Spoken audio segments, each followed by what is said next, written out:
Take a look at this perfect Shuriken Greninja 2v5 pentakill, guys. We're able to double team in to finish off the enemy Greninja, then we eject over the wall to finish that crustle as well, and we melt the Cinderace with one water shuriken, pretty much from 100 to 0. The Blissey comes in with the support. Beautiful Unite move, gives me the ability to go melee range against the Lucario. We melt that one as well. We finish the Blastoise for the beautiful 5-man kill. Again, 2v5. Yo, you're watching Shurkou, we're back with some more Pokémon Unite, and in this video we will be checking out laning Greninja, which is something that I'm seeing more and more often in my Master Rank games. This, by the way, the gameplay that I'm going to be showing you in this one is also Master Rank, of course, but also really insane. We were super lucky that we were paired up with this amazing Chansey / Blissey player. I'm telling you, this guy, Andy Boy right here, the man, the legend, you know, supported me better than anybody else in the past. I'm telling you, super impressive. And it's just a really good lane combo as well, and I will explain everything in great detail, the build, the way we're gonna play this, the moveset of course, the held items, and why this Chansey is so important for this strategy, but why it also will work really well with defenders and other supports. Before we get into those things though, make sure to subscribe, ring the notification bell so you don't miss any further Pokemon Unite content on this channel.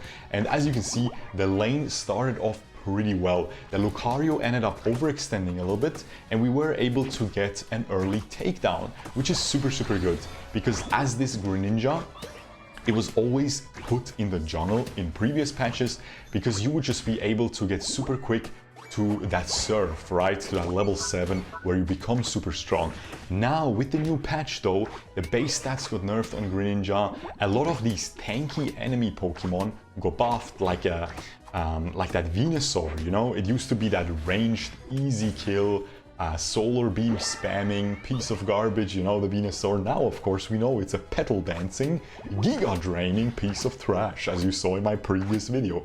And that is just too tanky, right, to take down with the Surf. But there's lots of other Pokemon, like Blastoise is really strong right now still, and it's just really difficult for you to assassinate with Surf. So instead, with the Shuriken even getting a buff this patch with the double team interaction where they shoot your clones shoot the Shuriken, I think this is the best Greninja build right now. The held items we're using are very standard: Muscle Band, Body Barrier, I don't need to explain those, and as a third one we actually go for that Razor Claw. Now I said in the past that I only like Razor Claw on Greninja when you're playing the Surf build, because you will use much more moves with that build, but the Shuriken actually gets reduced with each ranged attack, so you will still be able to make to get a lot of use out of that Razor Claw. So I still think it is worth it in the end, after trying it out many games. So yeah, we don't really need a score shield because we're not jungling, we're not going to have as many Pokeballs. Also with this playstyle here, we're really going fully ranged. We're embracing that ranged attacker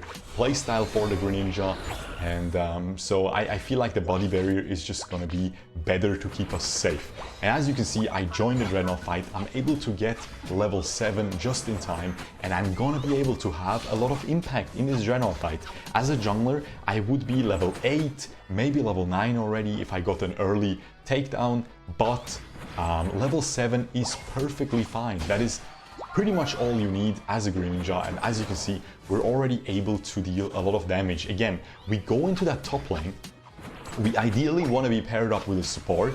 Blissey is perfect, but a defender like Blastoise will work really well too. The Blissey actually secures the Dreadnought, which is crazy clean by that, I'm telling you, Andy Boy. Crazy player. But yeah, we're able to get the Unite move, and we just go to town with the enemies, man. Not much they can do. We're able to finish this point here as well. We're able to counter jungle a little bit, steal their lobster, and I am on my way back to farming once again, because again, even though you're not jungling, you want to farm as much as possible. Now let's look back to that point, why you want to go top and why you want to be paired with a support.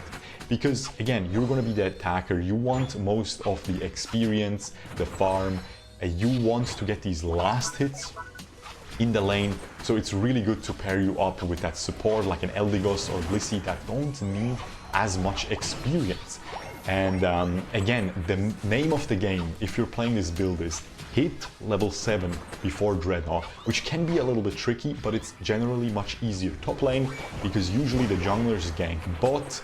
Usually if you're able to win that 2v2 top lane, you're going to be able to get a lot of that Vespiquen camp XP in the middle, and you are able to farm one more Vespiquen camp in the 2v2 or even in the 1v1 if your support leaves early and the enemy support leaves early like they're supposed to do.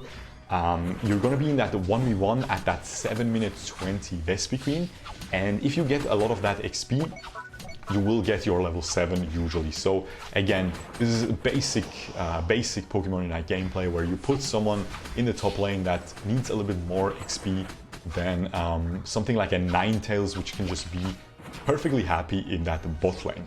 So yeah, again, I'm actually really surprised by how well this works, man. Again, I feel like this is not Greninja's fault, why it shifted more into a laning playstyle. I think it's just Shuriken is a little bit better now, Double Team is a lot better in the lane than in the jungle, because you can actually make use of that extra poke from these clones. If the enemies are jumping onto you, you can just jump away. As you can see, we're just going crazy right here. We're dealing so much damage. You also saw how much damage I dealt in the thumbnail, you know, 39% this entire game. Again, I didn't promise too much. This was a crazy gameplay. You will see the late game outplays will be out of this world. But yeah, as I'm saying, man, we're just able to be super useful. Blissey, once again, let's look back to that synergy there with the Blissey. I already told you that Water Shuriken's cooldown gets reduced with each ranged basic attack that you do as a Greninja, as you can see right there during that fight in action. And that was a crazy fight, by the way. Just take a look at this, man. We're just perfectly playing this team fight, man.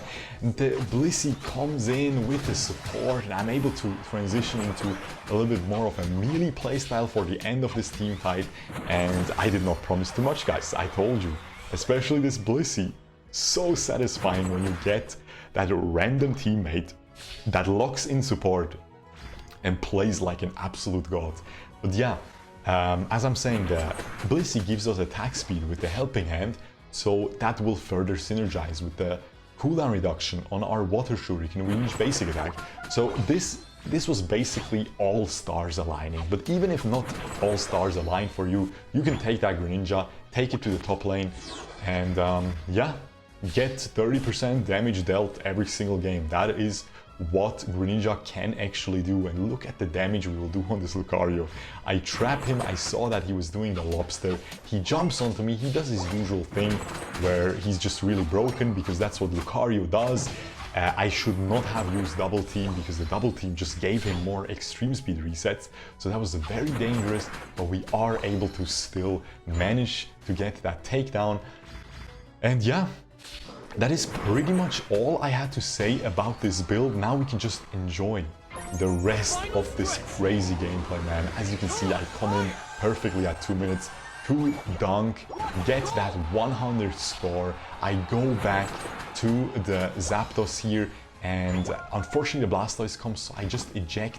I use my Unite mode here, and I try to get this Greninja. I do get it. But who's gonna get the Zapdos? The enemies get the Zapdos. Oh no, shurkou, are you gonna take a fat L like in most of your recent videos? Okay, not most, okay, not most, but take a look at the minimap, but what my team is doing right there. They are bopping the enemies so hard, especially that Cinderace gets a 1v3 triple kill, I think? Mental. We were able to clear all the enemies while they had Zapdos, so they weren't even able to score at all. That is just beautiful. And now we're in a prime position to win, because of course I scored those 100 points at the bottom, so we are in a very nice lead here.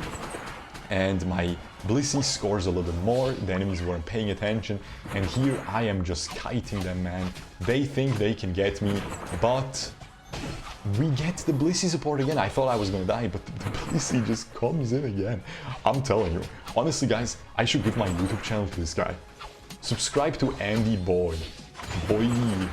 two eyes. I don't know how to pronounce that. I assume it's Andy Boy. Now take a look at this outplay, man. Look at this guy, bro. What you gonna do? What you gonna do? I'm gonna snipe you, bro. Look at this. Boom. Perfect. Perfect spacing. Perfect range manipulation by the intergalactic frog. Yeah, I know. And now this guy thinks he can kill me. And spoiler alert, he can.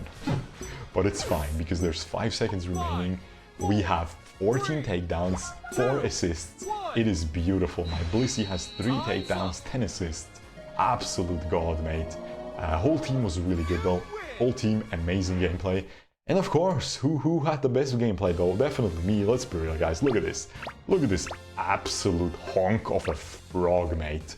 We will do a quick little drip report. As you can see, I'm a little bit scared. I'm a little bit scared by this Blissey, okay? This is the serial killer outfit, man. I don't know what that is, but that is some crazy stuff. But hey, at least he plays well, right? And other than that, nothing too notable, man. They're just, at least we have a little bit of a fisherman drip on the right-hand side, but the others are just using that same old ranked off-white, knockoff off-white, you know, red whatever piece of garbage vest that is, man. I'm wearing the same thing, but at least I have the cool pants, right guys? At least I have the cool pants. But yeah, as you can see, I'm not lying to you guys. You will see the 40% or 39% mental in a ranked game, guys. Mental, honestly, really cracked out. 120k, like no one came close, not even close. The others are sitting at 80k at the most. So yeah, I think that was a great gameplay, great showcase of Greninja's strengths in that side lane now instead of the jungle. Again, the surf build is much more important to have high levels, so you want to put it in a jungle, but the Shuriken build can be at a little bit of a lower level. If you farm well though, you will still be, by the time end game comes, you will still hit that level 13 very comfortably, and you only really need level 11 anyway to improve the Shuriken, because you will throw more Shuriken at that point. And yeah, beautiful build, guys. Let me know what you guys think in the comments below. Make sure to subscribe, ring the notification bell, and I will see you guys in the next video. Peace!